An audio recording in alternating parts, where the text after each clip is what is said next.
everyone, and welcome. I'm Jennifer, and you are listening to the Ego Next Door podcast. Today, I will share more about my personal story, which might help you understand why you should never underestimate the power of narcissism. It might be surprising to many, but it is not unlikely for narcissists to become parents, and often out of their own will. But narcissists do not have a mother or a father instinct, and I am not only referring to children per se, but pets as well. I believe narcissists are always aware of their lack of empathy, or at least aware that they are unable to deeply connect with another living being, but are either in denial or in extreme need to find a scapegoat. By having a child, they can finally project all of their self-hatred and raise someone to be their number one fan. Once they have a child, or more than one, they see that child as their personal investment, someone that will always validate them, make them feel special, and eventually become their parent. Although narcissists who are raising another human being are technically known as parents, they are far from it. Because they cannot connect emotionally to others' needs, they are unable to understand a child's needs, which often generates anger and frustration. However, they can go to great lengths to prove to others that they are great parents. They know it is a farce, but it is essential for them to build this image of themselves as selfless parents just dealing with a difficult child, because it will be quite useful in the future in case they need to instigate a full-on smear campaign. Narcissists do not remember what they have done, or in other words, they care so little that in their heads, any hurtful action is minimized. They find ways to justify their behaviors, and the way they respond to a direct reminder of what they have done can leave you questioning the veracity of the events, especially if you are a child. This happened to me. As a child, I suffered constant emotional neglect and abuse by my father and mother.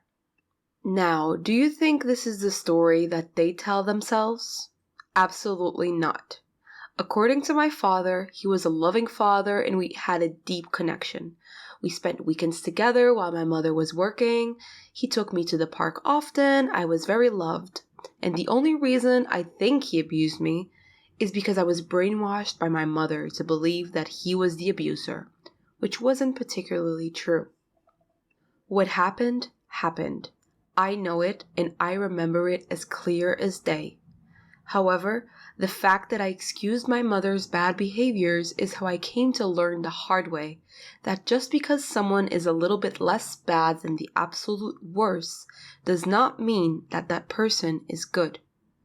And I knew I didn't have a good relationship with my mother, but I also knew that my relationship with my father was much worse. The difference is that towards my father, all I had ever felt was pure fear. Towards my mother, I felt disappointment and I felt deeply heartbroken and betrayed. I did not want or feel the need to have a kind father, but I did feel the need to have a mother that could harbor me from all the bad in the world. Little did I know that she would become the evil in my world, not the goodness in it. I was my father's personal punching bag and bullying target, an inconvenient little human taking up space in his life for simply having come into existence. I was my mother's secret card up her sleeve that she would slam on the table to finish a seemingly bad play, and her mirror to project all the things she despised about herself, a useful future investment that served as an accessory, and, years later, as a pillar and a shield. And yes, although my mother did brainwash me a lot, that was during my teenage years. In my childhood, she was pretty transparent about her emotional absence and had no issue whatsoever in displaying how much she cared about her reputation and how little she cared about me. As a child, I knew fair well that I was not loved and I deeply craved the physical affection. I would attempt to hug her or kiss her or get into a DIY project to make her a gift, and all of these attempts were useless. She would push me away every time I tried to hug her. She would turn her head the other way every time I tried to kiss her cheek. She would roll her eyes and tell me to stop it every time I verbally expressed my love. She would humiliate and make fun of the gifts I gave her every time I tried. In my adolescence, she got better at masking the carelessness by blaming me for it. So, for a few years, I started believing that I was the problem. I was the mess. I was the broken one. I was the wreck. I was the one who should have never been born.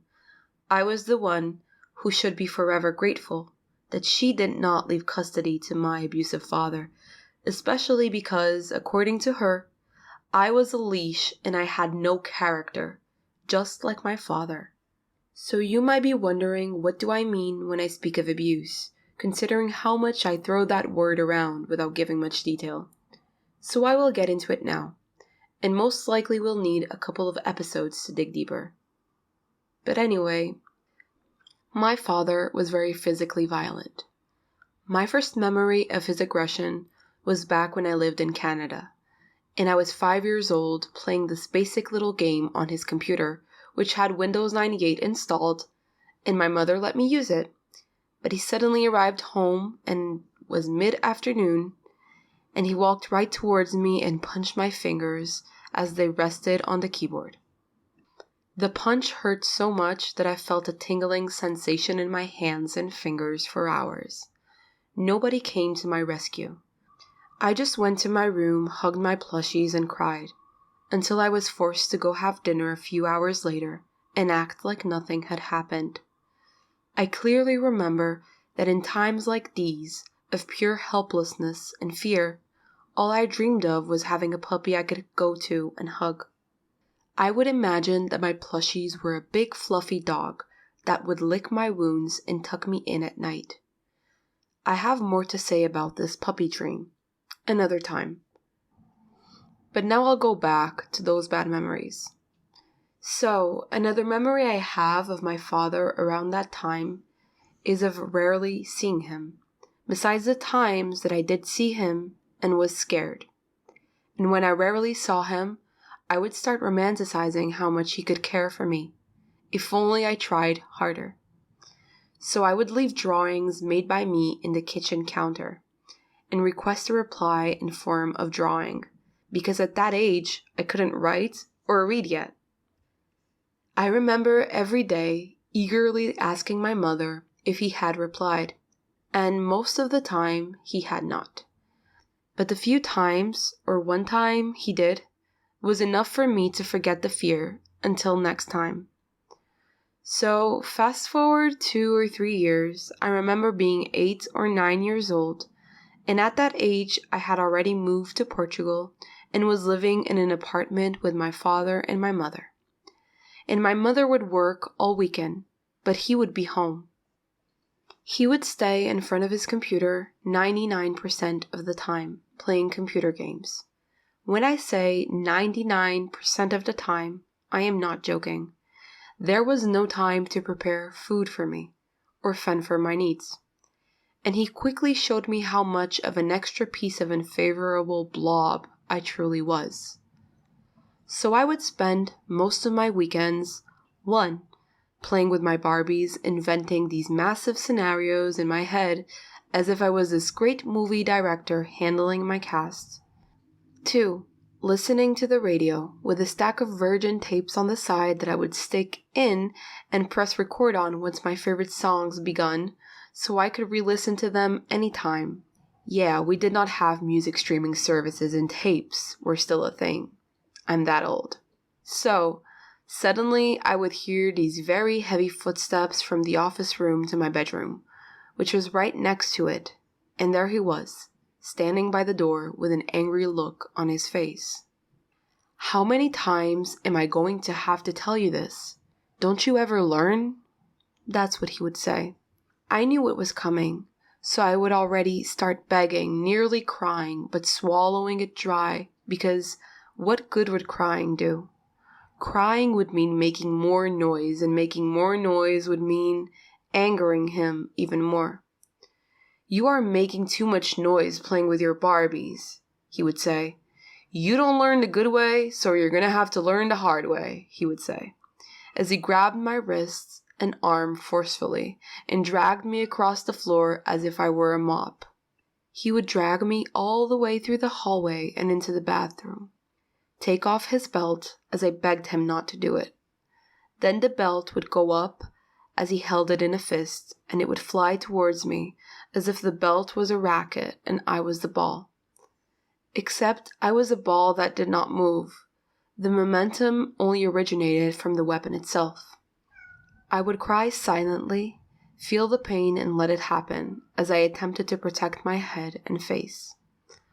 I cannot tell you how long it would last, but I guess you cannot measure these things in human time. I guess it is hardly possible to measure evil deeds in human currency. So then, once it was over, he would walk out of the bathroom and I would be lying there on that cold floor that didn't even seem that cold. What made me shiver weren't the floor tiles. It was the emotional shock. I would open my eyes and see him walk past the door from afar with an eager look on his face. How could someone ever do this? I want to be a mom so badly just so I can fix it. I don't want to do this to them. All I want to do is to love, I would tell myself at 8 years old, as I went back to my Barbies to direct my motionless cast. And I just remembered feeling so invisible, so ghostly, so empty, so hungry for food, but also so hungry for a comfort I did not feel, for a sense of peace I did not have. And that was that. That was part of my childhood, until 9 years old.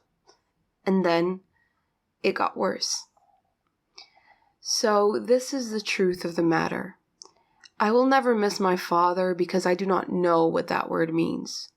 I will always miss my mother for the person she fooled me to think she was. My father was never born into my life. He was always the monster. My mother was the person I saw as a potential hero that had the power to take me away from the pain and protect me. She was also the person who chose not to be that savior. And it wouldn't have taken much for her to be that for me, if only she had tried. Now, if I am being truly honest with you, who is listening to this, and with myself, I think that pain is something I will take to my grave. The heartache of my mother not having been the mom that I needed her to be is something that I will always mourn, and it will not go away. The anger shall one day pass, the sadness too, but the deep well of emptiness will always be there, and I know that nothing will fill that hole. It is something that I will have to live with. It is something that perhaps you too, if raised by narcissists, also have to live with. So I try to distract from that absence by somehow directing this grief for the mother and father I did not have into some sort of love. A love directed to those who feel this too, and need to hear this too, and often feel lonely too, and might feel a little bit more comforted in knowing that they are not alone in their grief. Because although grief is personal, we are all grieving something, or in this case, someone. But we can make a conscious decision to grieve and not look back in anger, especially because I believe that anger is just a distraction from sadness. In fact, science considers anger as a secondary emotion. As one definition would say, anger provides a surge of energy and makes us feel powerful and in charge, rather than vulnerable and helpless. The challenge is to feel power within our vulnerability. The challenge is to transform our vulnerabilities into our superpower. And how do we do that? By losing the fear, which is imaginary, that showing our realness will make us look weak. This is me trying. And I know you want to try too. If you weren't trying, you would not be listening to this. Although these accounts may seem heavy, this is not a sob story. Although it is not easy talking about this is not a testimony that awaits a pity party. I am not here telling you this for you to feel bad for me. I am here telling you this so you know that it is possible to take back what is yours and change the narrative, even against all odds. It is possible for you to gain strength from struggle. On the next episodes, I will continue telling you about my story, in a part 2 of my story as a child raised by narcissists.